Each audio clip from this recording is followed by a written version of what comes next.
I'm Jason from Petits, and I'm with Steve Podolin today from the Cleveland area, and you have two Petit machines.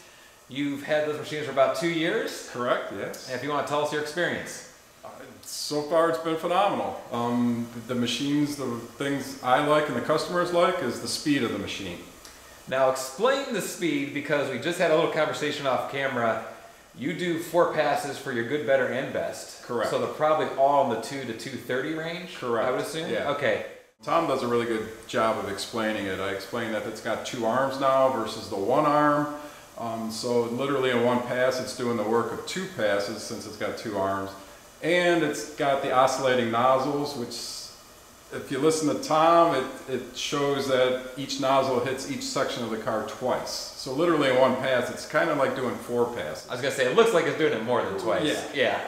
So it's an interesting thing to watch. It's nice to explain, and once the customers listen, they actually understand it and they grow to love it. The place runs so well. Tom has done such a great job with the machine that literally I come in and just make sure no catastrophe has happened. The majority of my time is spent just doing the vacuums and the garbage cans on the outside. But yeah, I feel guilty sometimes because I don't really spend a lot of time here. That's good to hear. Now, and you said your other machines were here about 14 years? Yes. And how long did they take to get the car clean? They took 6 minutes, which was about 2.5 times faster, longer I should say. Longer yeah. than the Petit. And you're in the 2 to 2.5 minute time range now.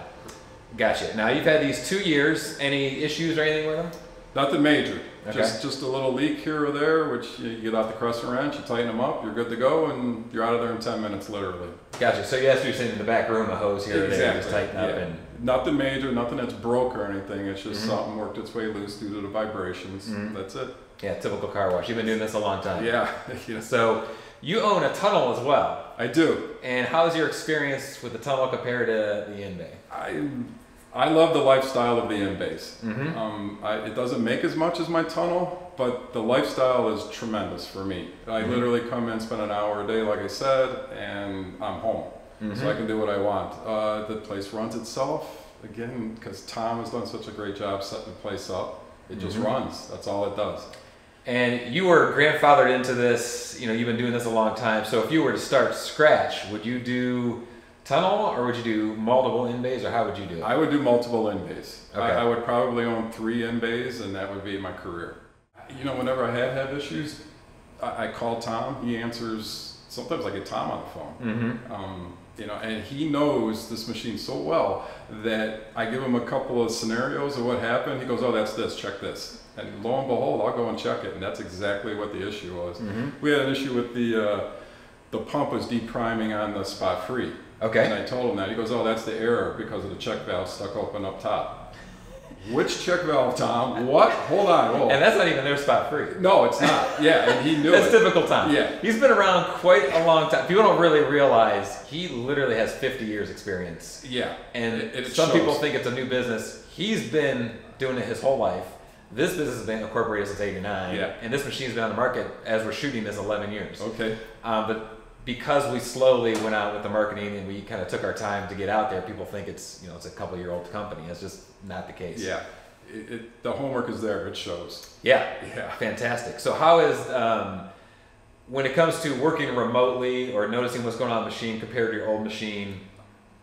The old machine was so out of date. I'm sure, you know, this one is, I love it because literally if the customers have any questions, they call me and I can turn the machine on from home. I go, you know, I'll pull up the cameras because we have cameras. I'll be like, "Is that you in the red F-150? And they're like, "Yeah, you can see me." I'm like, "Yeah, you're in the bay closest to the street." They're like, "Yeah." I go, "Hold on a second."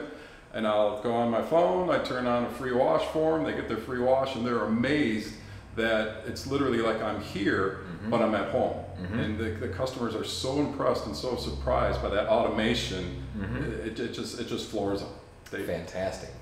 Fantastic. Now, you were mentioning also about the machine, because we're in Ohio, and the winters. So explain the winters compared to the old machine to here, with a busy season, I should say. The biggest thing I like was the doors. Tom's got the roll-up doors on there, and again, I can work those from home. The old doors I couldn't. So I'm able to roll those down. I can keep the front one, the entrance one open, the exit one open, both closed, both open, and I can work them from home. I got the temperature sensors are in there. I know exactly what the temperature sensors what the temperature of the bays are, so I can work it, because I like to keep the doors open, because I've had people, it's usually the grandmothers that are out there, they get kind of claustrophobic if the doors are down, so I do what I can to keep the doors open, and Tom's machine allows me, you know, I go to bed at night, I close the doors. I wake up in the morning, I open the doors, so that way. And that is automated if you want to do it automated. That is temperature set, so you don't have to do that at all. Correct, it is. Yeah, you're a little bit more proactive where if you can get them open, because it looks more open when that's happening. Yeah.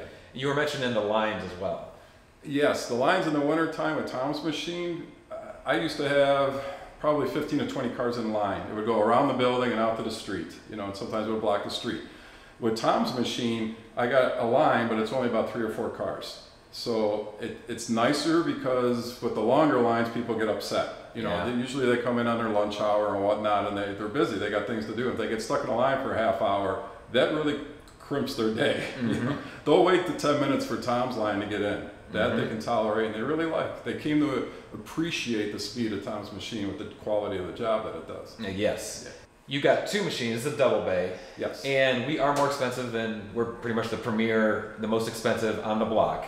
Would you do it again? And what was your inhibition? Do you have an inhibition before you committed to it, or what was your thinking there? I would have no inhibition. I would do it again in a heartbeat.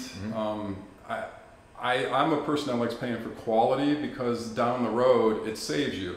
With the old machine, there was instances where it would break down. Of course, when does it break down? It breaks down on your busy winter day. And on a busy winter day, you know, you can lose $3,000 real easy in just one day. Yeah. So the quality of the machine, it's harder up front when you see that you got to pay for it, but in the long run, it pays you back in spades. Because not only are you not fixing the machine and losing money on a busy day, but your customers say that wash always runs. They're not afraid to come. They're not afraid to get in line. With the old machine, I would have people come up and say, "Is it working today?" Is it working today? You know, I don't get that anymore. They're like, "Hey, I came here. I'm on my lunch hour. I'm going to get a car wash real quick and go back." Like, awesome. Thanks for coming.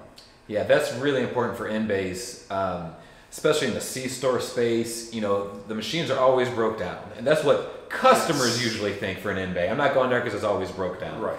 And it takes a while for people to realize it's always open, and that's one reason we see the crazy numbers of a lot of our clients, because if you're using monthlies, they jump a lot quicker. For those that aren't using monthlies, we still have clients doing 30, 40, 50,000 cars a year per bay, because after a few years they realize it's always open. Right. And those are legitimate numbers, and we're actually cranking out. Yeah, this will do it. Fantastic. Anything else? Any other comments? No, just love Tom's machine. The level of detail that he goes into in building this machine and what he's seen over the years, it is amazing what he's done with these machines. It really is. I don't know why you would buy any other machine. I don't. Fantastic. Well, that's good to hear. So another testimonial. We're going to try to get more owners on here. We've got a lot of requests for that, so we'll do what we can to throw them on YouTube and Facebook. Any questions, send them our way, petitautowatch.com. And thanks, Steve. You're Appreciate welcome. your time. Thanks, Jason. Thank you. You have a good one. You too. Yep.